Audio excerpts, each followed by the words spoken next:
Good morning, everyone. Hope everybody's doing well. I'm going to give it just a minute to give everybody a chance to come in. Let me go ahead and share my screen.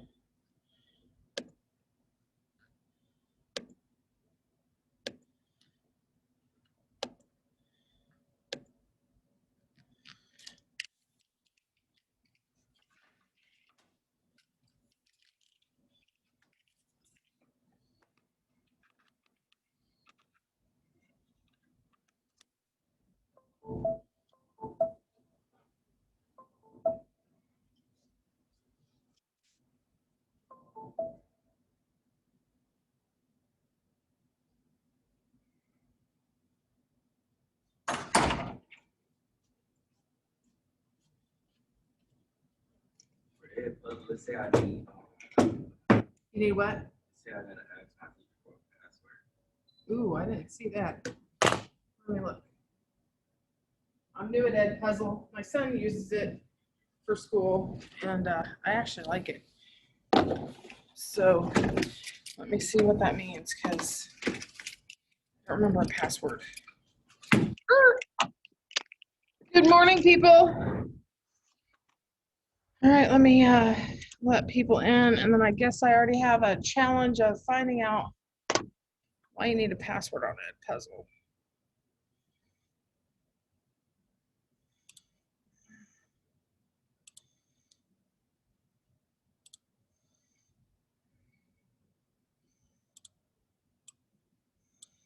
Password.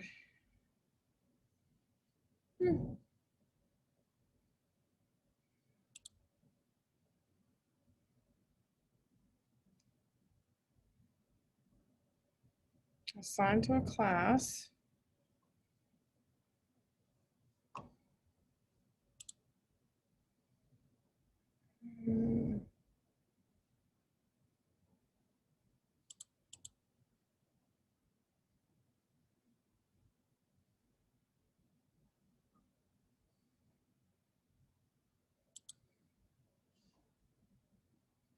See any password on there?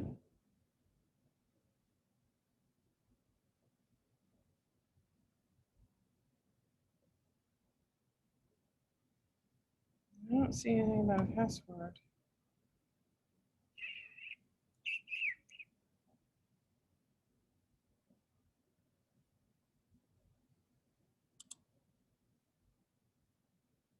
I don't know. It says password?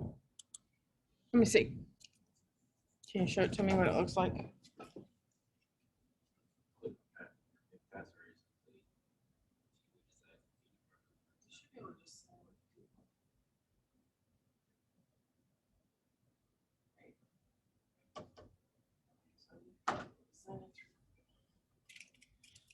See if that works. Does that let you in now? All right. Huh? All right. Woohoo, that was quick and easy. I like that. Okay, so let's go ahead and go to our calendar. You're going to see that I have put the agenda on there for today. You'll see here that it has on what we're doing today, the link for Wednesday, and what is going to be due. So you can see that, which is you have your web quest due today. Today we're going to do some more notes than we did yesterday. We are going to, or you're going to do an Ed puzzle. It's not very long. And then here, that's not bonus offer, sorry. I changed my mind because I don't know how to make it not worth points because people have already started taking it before I could do that. So they now have to be points because people already started taking it before I could even put 0 points on there. So now it shows up for everybody as points, and I don't want people to have that problem on their Canvas. I know I check my son's Canvas all the time. Okay, so let's go ahead and click on our notes. Oh, I do need to add, what did we say? Once you get in there to click on to access, you must select Google when you open the link. Is that right? Does that sound right? Okay. All right. If you could go to your notes, yesterday we talked about DNA. Am I sharing? Yep, I see it. All right, we talked about eukaryote, prokaryote. We talked about what chromosomes look like. We talked about that the double helix DNA structure actually is a chromosome unwound. Think about a ball of string that's unwound, how long it can be, but when I fold it up, it goes into a ball, right? That's kind of the same concept. We talked about nucleotides. We talked about, this is going to be somewhat repeat from before. So we're going to be talking about DNA. Deoxyribonucleic acid is what that stands for. Yes, you need to know that. You should have known that from the last test. This is part of the nucleic acids that we talked about for the macromolecules, right? So it's the same thing we're talking about here. Chromosomes are genes. They're your inheritance, what you pass on. So when you're mating with another, like for example, for myself, my husband and I mated and had a child. I passed on 50% of my genetics. My husband passed on 50% of his genetics. And even though you may not see it physically when you look at someone, it's inside of them. Some things are not always expressed for us to see. So for example, most of my family has a darker complexion, dark eyes, dark hair. I, of course, missed all that and have fair skin, blue eyes, blonde hair. I always tell them I'm the misfit. All right, so nucleotide, when we talked about this in our last unit, we talked about what a nucleotide was. We said it was a phosphate group, a deoxyribose group, and a nitrogen base. When we talk about nitrogen base, we're talking about when you did your web quest, you found out the genetic code is 4 letters, right? Those 4 letters are right here, A, G, C, T. They stand for adenine, guanine, cytosine, and thymine. Those 4 are called nitrogen bases. Now, they're always paired in the same way, meaning that A is always bound to T. Does not mean it has to be AT, it could be TA. As long as they're the mate to that pair, they're fine. They will never bind A to G or T to C or any of those options, right? All right, some of this should be easy because you should have already done the web quest that helped you with that. So here's an example of the pairing. So you have your phosphate group, your sugar, your nitrogen base. This is your nucleotide right here. It has another nucleotide that's going to meet it on the second string because there's 2 strands.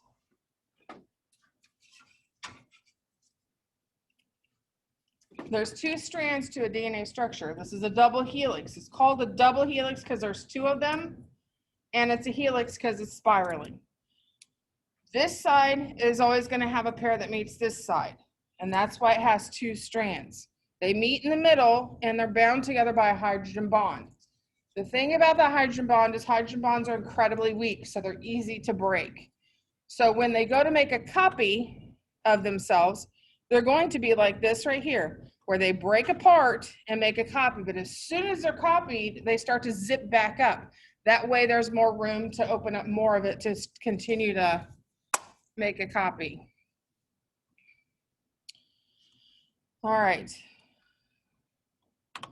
Same thing here. It's showing you this bonding. We're looking at the phosphate, the sugar, the nitrogen base.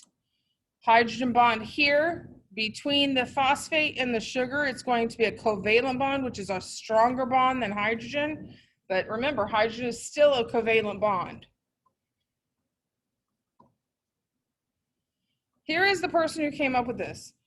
Erwin Chargaff said that for every amount of A's you have an equal amount of T's. I just said that. Yeah, that's right. So he's saying that whenever you have one, you're always going to have the other. Never going to have one more than the other, right? So if you're playing Scrabble and all the tiles are these 4 letters, you're never going to have a leftover. Everybody's going to always have a pair. Here is a video down here. I think this is a video. I looked at it yesterday. No, this is that site we already went to. This is that where you did your web quest. So you don't need to do anything with this. I did want, oh, I think I come to them in a minute. So I'll talk about them in a minute. So here's what he says. He says the amount of A's equals the amount of T's, and the C's equal the amount of G's. They're complementary is what it means. So what complementary means that they're always going to have their other half. They'll always make a whole. So when you see this double helix and this spiral, so a double, two sides, helix, spiral, the 3 units that, see how they're highlighted right here in this box? Those are called, they're 3 bases, 3 base pairs. Those 3 together make a codon. A codon is going to tell you the genetic code. It's making a code of something. We don't know what, because I don't know what the code stands for, but it could be hitchhiker's thumb, which means that when I put my thumb up, the top part bends back. If your thumb goes straight up and down, you do not have that, but it is a genetic trait to have that. Having hair on your knuckles. If you have hair on your knuckles, that's another genetic trait. There's all kinds of, can you roll your tongue? That's another one. So this could code for something, some genetic trait that we're carrying with us. So it's 3 of them together that make a codon. See, it's right there. Kind of like a sentence. Okay, so for anti-parallel, that means they're going in opposite directions. Parallel would mean they're the same. Anti means not. So they're going to go in opposite directions. So it's called a 3 to 5 prime end. Here's the 3 prime. Here's the 5 prime. And see how they're opposite? There's the 3. There's the 5. They're like crossing and they're going on the street in opposite directions. That's called anti-parallel. So it's all these are points for today. What's that? So all these are points for today. All these points for today. What do you mean? Are all these words for today? Like all the assignments. Say it a different way for me. Are all these assignments worth points? Yes. All right. Yeah, you have the assignments on Canvas that are going to be worth points. Like I said, I was going to make the last 2 bonus, but somebody already took it, so I can't change it to be no points. It won't let me. So unless I delete that person's stuff, which isn't nice, we're just going to make it worth points. Maybe if you do it, I just give you full points. We'll see. All right, that's, well, we'll do a couple more because these are fine. So here's what I was saying about DNA, that those codons code for a specific gene. In this case, you have the, well, wait a minute, I think I stopped there on my notes. Let me see. I thought I stopped with, oh, we'll finish, why not? Why not? Okay, so this is just talking about how genes are coded for a specific trait. Like I said, those 3 codons meaning something. They're a sentence. They're telling your genetic code, hey, I'm going to code for purple hair. And then, ta-da, they have purple hair. And then here's just the history of some of the history of genetics, which is pretty interesting, some of the things we know. We now know what the genetic code looks like. That's how we can say we're similar to whatever, a grapefruit, by how much percentage, because we know what the human genome looks like. That was a project many years ago. They took thousands of people and took their blood, determined their genetics, and found a code, which is billions of these markers, these codons that we talked about. Billions of these codons included the double helix with the base pairing. Okay, any questions? Online folks, any questions about the notes? All right, you are responsible for those things. Here is the next step. You're going to do this Ed puzzle. When you get there, it looks like this. Am I still sharing? Yep, good. So on the Ed puzzle, you're going to, I'm not you, but let's see if it'll let me do that. Nope. So when you get to Edpuzzle, you're going to go to the bottom of the screen where it says sign in through Google. It'll take you straight into my assignment. When you watch these, it's going to stop you at points. You can't fast forward through the video to get to the question. You have to watch the video to answer the questions. So this is just about the structure. This guy right here, this double helix, right? Or the chromosome possibly. So each point, it's going to stop you to ask you questions. You're going to go through and as it'll stop, pause for you to answer the question. When you get to the end, then you just submit and it tells me what your score is. I think that's pretty nifty. I'm not so sure. I'm not going to start making my lecture notes that way because it seems like you guys watch the videos better than you do listening to me, even though I'm sitting right here in live. So we'll see. We'll see how this goes. What? Woo, high five from here. Boom. That's a good start to the day. It's pretty easy. The second thing on here that you need to do is this prokaryote eukaryote pretest. Remember, we talked about prokaryotes, eukaryotes at the very beginning of the year. We talked about them when we talked about cells. Now we're just kind of coming back to review. And then the last one here is the same thing, practicing a different one. So pretty easy stuff to give you some easy points to put on the grades and get past our review of that material. Tomorrow we'll have some work for you to do on base pairing. So we probably won't do any notes tomorrow. You'll have some independent work to do. Any questions online, folks? All right, you're free to go. Get your work done. Don't be procrastinators. It catches up with you. You guys have any questions? Yeah, pretty easy stuff, right? Most of it should be review. The things that I would say are not review are talking about Chargaff's rule, knowing the alphabet of the genetic code, but we'll practice that tomorrow. Once you practice it, you'll remember. It's pretty simple. It's kind of like a puzzle. What's that? Yes, certainly.